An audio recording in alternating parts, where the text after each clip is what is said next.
alhamdulillahi rabbil alamin wassalatu wassalam ala rasulillah amma ba'd.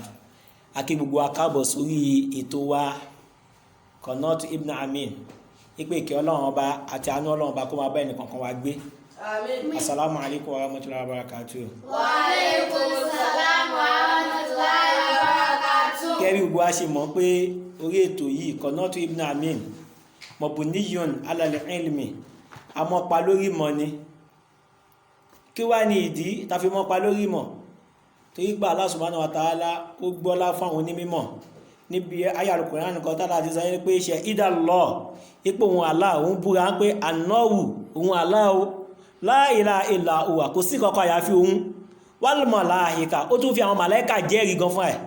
wa ulul ilmi qa'iman bil qisti ó tún wá fi àwọn àfọ́ onímọ̀ ó tún fi wọ́n jẹ́rìí kò wá fi àwọn àfọ́ lásán qa'iman bil qisti Allah ti pín àfọ́ tó gbàgbọ́ yé ẹ̀sìn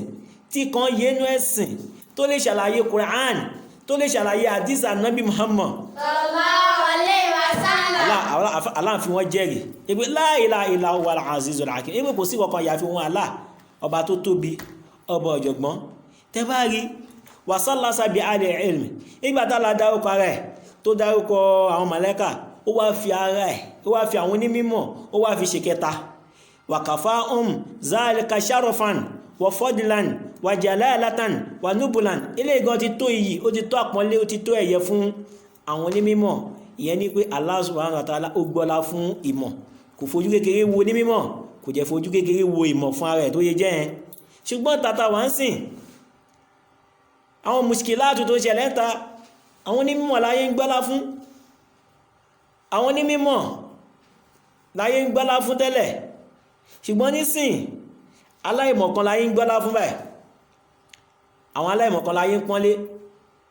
aláìmọ̀kan láyé sọ pé kó máa sọ̀rọ̀ tó yípa Ànábì wa Muhammad Sallallahu alaihi wasallam. alábìlẹ̀ pé sayati alanas àsìkò kan bọ̀ fún ọmọ ènìyàn sanawatu khada'at àsìkò ìtànjẹ yusaddaqu fi al-kazib òpùrọ́ láyé wọn máa pè lólódodo wa yukazabu fi as-sadiq ẹni tó wá jẹ́ olódodo ọmọ máa pè lópùrọ́ wa yutamanu fi al-kahin oníjàmbá èèyàn òun láyá máa fi kan sí lọ́dọ̀ ẹ̀ ọmọ rẹ̀ pé bọ̀bọ̀ yẹn ó ṣe fi kó ṣe gbára lé ó ṣe dúró tì òun láyá máa dúró tì tó yẹ kó níjàmbá ní wọ́n yóò ká wà ní fi al-amin ṣùgbọ́n tó yẹ gbára lé àyà máa pè lóníjàmbá wàyá tí kò fi àrùwé ìbìdọ̀ ẹni tí ó wà rùwé ìbìdọ̀ ló máa sọ̀rọ̀ lásìkò náà wà kí làwọn sábẹ́ Ànábì wá ń bèèrè pé lọ́wọ́ Ànábì pé wà mọ̀ rùwé ìbìdọ̀ táwa ní rùwé ìbìdọ̀ Ànábì wá sọ fún wọn pé ar-rajulu at-tafi'u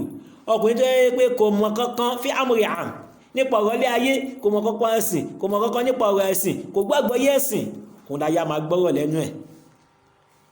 ẹ wá rí àwọn kan tó ń ṣẹlẹ̀ báyìí bódà gan àwọn èèyàn tó mú aláìmọ̀kan lọ́rẹ̀ wàlìjáhìl àwọn páláìmọ̀kan adúwòlì nọ́fsì ọ̀tá rẹ̀ ló jẹ́ wọ́n ké fásọdí kan lè gèrè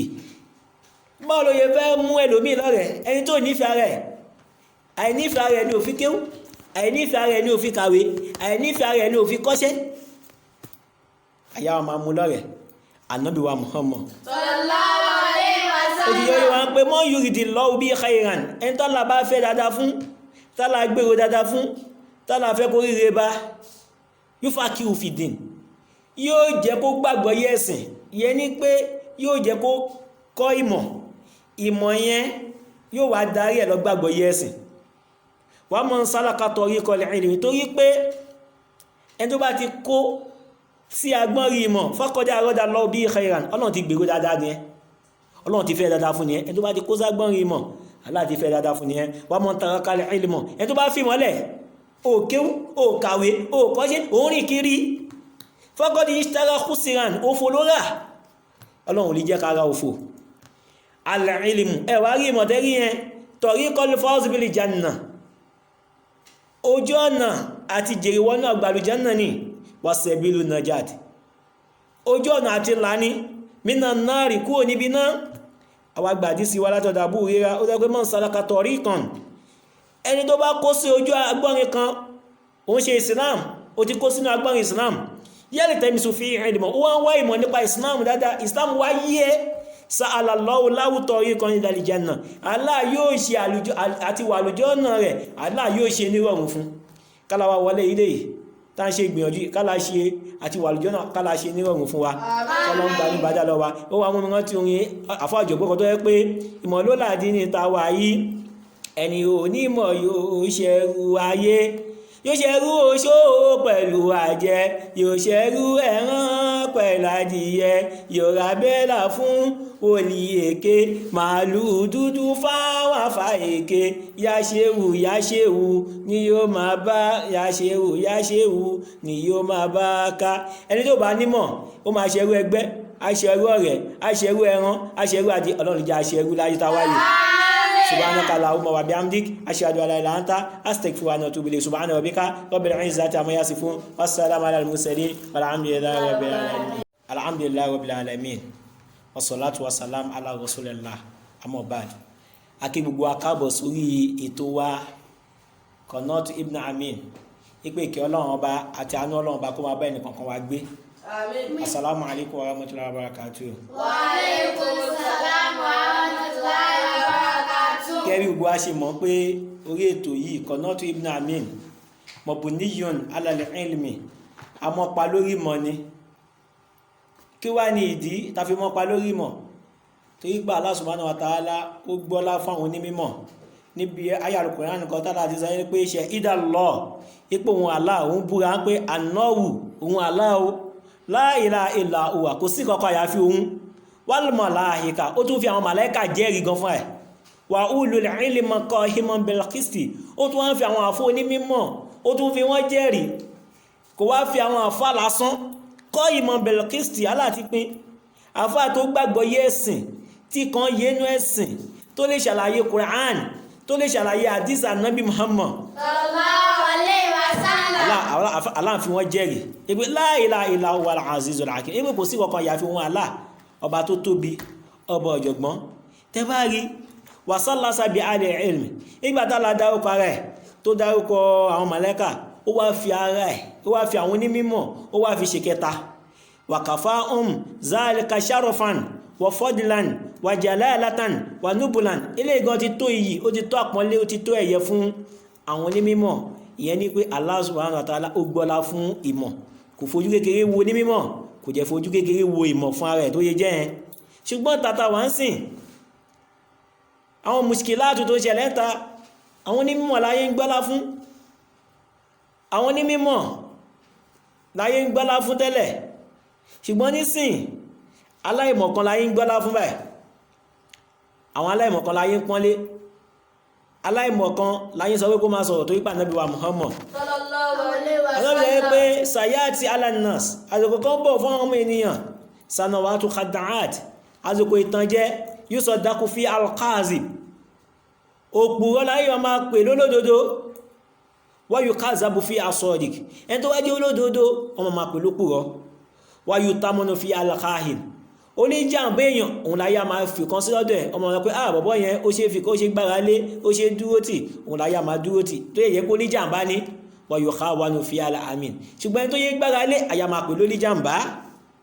wàyá tí kú fi àrùwé ìbìdọ̀ ẹni tí ó wà rùwé ìbìdọ̀ ló máa sọ̀rọ̀ lásìkò náà wákìlì àwọn sàbí ànábí wá ń bèèrè pé lọ́wọ́ ànábí pé wá mọ̀ rùwé ìbìdọ̀ táwà ní rùwé ìbìdọ̀ ànábí wá sọ fún wọn pé àrọ́júlù àtààfíù ọkùnrin tó yẹ pé kò mọ̀ kankan fi àmúrì àm nípa ọ̀rọ̀ ilé ayé kò mọ̀ kankan ẹ̀sìn kò mọ̀ kankan nípa ọ̀rọ̀ ẹ̀sìn kò gbàgbọ́ yé ẹ̀sìn òun láyà máa gbọ́rọ̀ lẹ́nu ẹ̀ ẹ wá rí àwọn kan tó ń ṣẹlẹ̀ báyìí bódà gan àwọn èèyàn tó mú aláìmọ̀kan lọ́rẹ̀ wàlìjáhìl àwọn páláìmọ̀kan adúwòlì nọ́fsì ọ̀tá rẹ̀ ló jẹ́ wọ́n ké fásọdí kan lè gèrè báwo ló yẹ fẹ́ mú ẹlòmíì lọ́rẹ̀ ẹni tó nífẹ̀ẹ́ rẹ̀ àìnífẹ̀ẹ́ rẹ̀ ni ó fi kéwú àìnífẹ̀ẹ́ rẹ̀ ni ó fi kàwé àìnífẹ̀ẹ́ rẹ̀ ni ó fi kọ́ṣẹ́ àyà wọn máa mú lọ́rẹ̀